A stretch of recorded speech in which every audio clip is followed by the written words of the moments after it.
I avoided a beggar on the street outside my building and even had the police come to take him away. Then I realized who he was. At 52, I thought I knew everything there was to know about life, about struggling and hardship, but I was wrong. I had been raised in East LA, the son of a single mother and an absentee junkie father.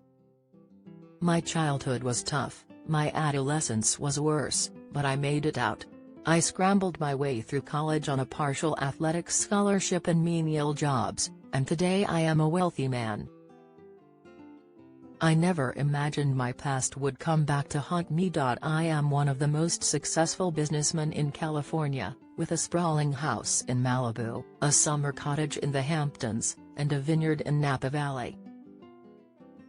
I am married to a beautiful woman and the father of 3 children. The bitter boy who'd left his innocence in the streets of East LA was gone, or so I believed, but he was an unquiet ghost.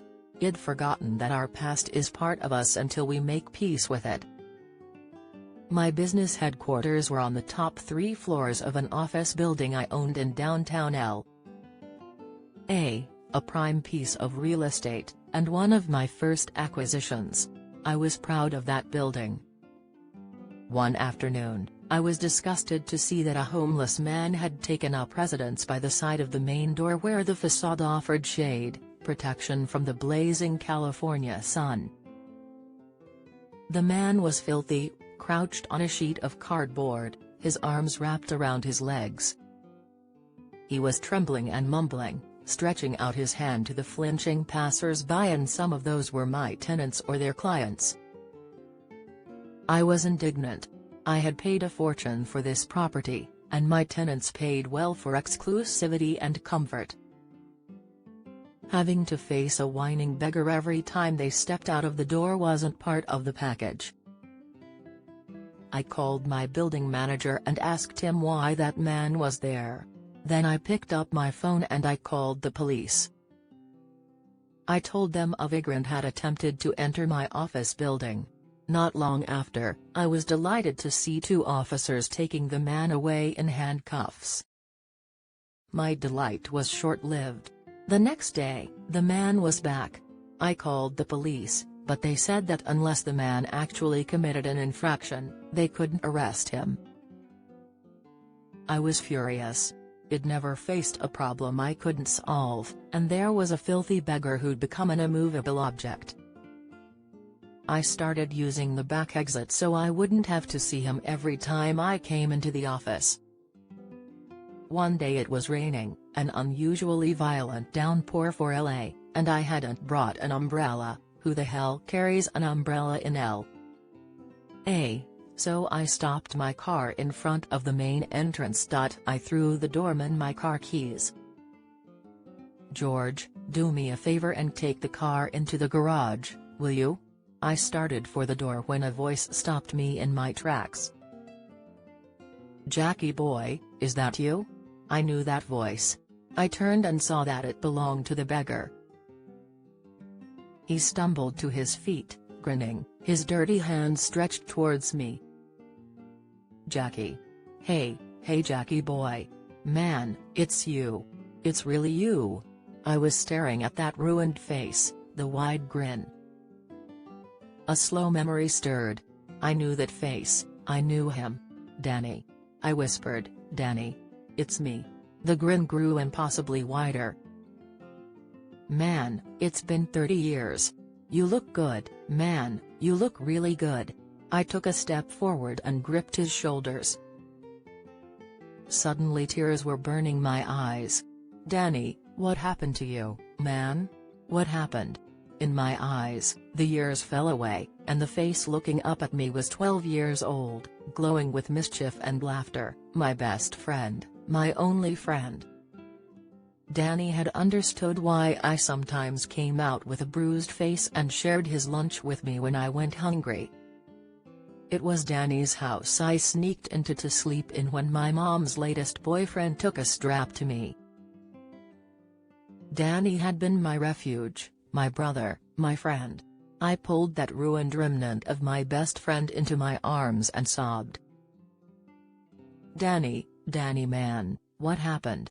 I asked again. And he told me.